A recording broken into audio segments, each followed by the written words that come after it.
Trump's developments with Baghdad, a rapid withdrawal from Iraq before, an imminent Israeli strike on Iran, after the US troop withdrawal from Iraq was scheduled to be suspended after the October 11th elections. Iraqi executive and parliamentary sources told Al-Arabiya, Al-Jadid, that a decision was made in Washington to accelerate the withdrawal of hundreds of troops from the large Ain al-Assad base in Anbar.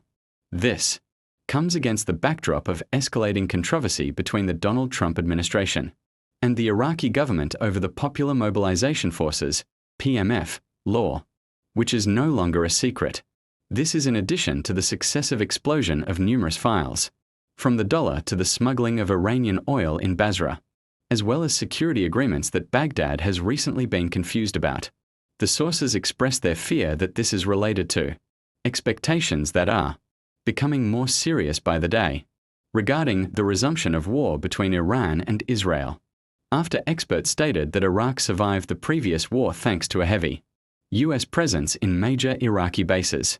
Al-Arabi Al-Jadid learned from Iraqi political and governmental sources that the US administration has notified the government of Prime Minister Mohammed Shia al-Sudani of the imminent withdrawal of hundreds of US soldiers and military personnel from the Ain al-Assad base in Anbar province, western Iraq.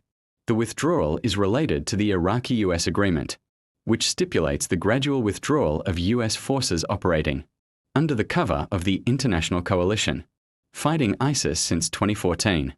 However, other sources spoke of US displeasure with the Iraqi government's failure to adhere to understandings and agreements with the US administration. According to the sources, a senior advisor to the Iraqi government recently visited Washington and met with American officials, who informed him that the Iraqi government had not fulfilled its commitments to restrict the faction's weapons. The sources pointed out that the decision to withdraw a portion of US forces comes in contravention of the previously agreed-upon timetable between Baghdad and Washington for a gradual withdrawal, which was supposed to take place after the parliamentary elections scheduled for next November, meaning it is an emotional response from the US administration, expecting the withdrawal from Ain al-Assad base to begin next month. Ain al-Assad Air Base is located 200 kilometers west of Baghdad, near the Euphrates River in the town of al-Baghdadi, west of Anbar Governorate, and is the largest US base in Iraq. Ain al-Assad Air Base currently houses hundreds of American soldiers and military personnel, along with American forces. The base is shared with the Iraqi Army 7th Division, part of the Baidia and Al Jazeera Operations Command, which is responsible for Iraq's borders with Jordan and Syria, and parts of the border with Saudi Arabia. Iraq faces US banking guardianship. 2 crucial weeks for private banks. Almost a killer, less than 2 weeks remain for private banks in Iraq to comply with the financial reform roadmap developed by the American firm Oliver Wyman, a move described by economic circles as the last chance to save the banking system from the specter of liquidation and bankruptcy.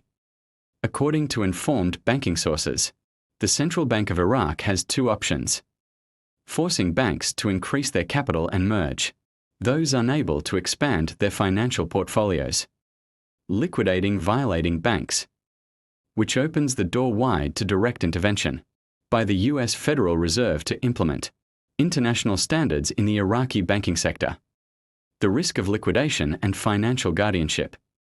The second scenario is viewed with great concern within Baghdad, as it effectively imposes a form of American tutelage over the Iraqi banking sector, a precedent that could threaten Baghdad's financial independence and undermine public confidence in the banking system as a whole. Experts believe that the US Federal Reserve's involvement could completely redraw the banking landscape in Iraq, from foreign exchange mechanisms to banks' ability to finance local projects. Reform roadmap or political pressure. Oliver Wyman's reform roadmap came in response to mounting US pressure, following increasing reports of financial transaction irregularities and accusations that some banks were involved in money laundering or illicit financing at the same time. The Iraqi government is seeking to strike a balance between meeting international demands and maintaining economic sovereignty, particularly since any direct foreign intervention would place Iraq in a position of weakness. vis-à-vis its international partners. The countdown has begun. The coming weeks will be crucial. Either the Central Bank of Iraq succeeds in imposing radical reforms that preserve the independence of financial decision-making, or it will find itself forced to accept American intervention, which could be read internally as a declaration of failure. For the local banking system, Iraq shuts 10 banks in restructuring scheme. Iraq has ordered the liquidation of 10 of its banks as part of plans to restructure its financial sector after some failed to return funds to depositors. The governor of the Central Bank of Iraq, CBI, has revealed. Ali al-Alak said, the government is pushing ahead with the restructuring to restore confidence in the banking sector that has been jolted by large losses and corruption over the past few decades. In statements published by the local press on Tuesday, al-Alak said Iraqis no longer trust banks as nearly 80% of their money is kept at home instead of local banks. The reforms approved by the government in 2025. They also aim to upgrade banking services to international standard, a portion of them in other central banks, protected by law. He told the agency, the United States does not control oil revenues themselves, but it does control the movement of the dollar, a reality imposed by the US currency's position in the global financial system. Money under the microscope, according to leaks obtained by Shafak news agency. From a senior source in the central bank, the balances deposited in the Federal Reserve range between $80 and $85 billion. These funds are used to finance foreign trade, pay the state's obligations, control the dinar exchange rate, and curb inflation.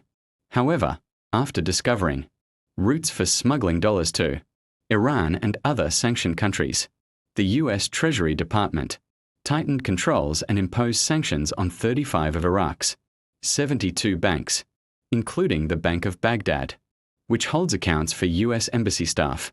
These restrictions have reduced the flow of dollars into the local market, driving up the exchange rate and increasing the cost of imports, weighing heavily on commercial activity and citizens' livelihoods.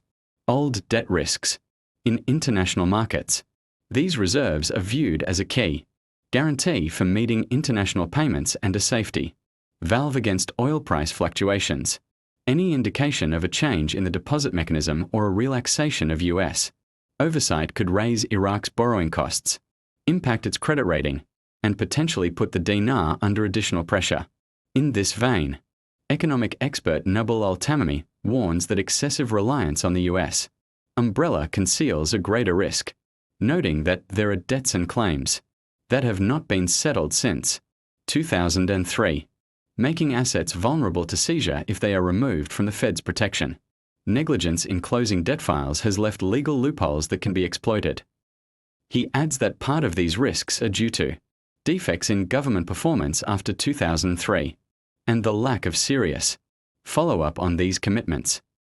In contrast, Mahmoud Daga, a former banking official, believes that withdrawing funds from the Federal Reserve would be a strategic mistake, noting that the international immunity enjoyed by the Federal Reserve protects Iraq from any claims, given the existence of unresolved international financial cases against the Ministry of Finance.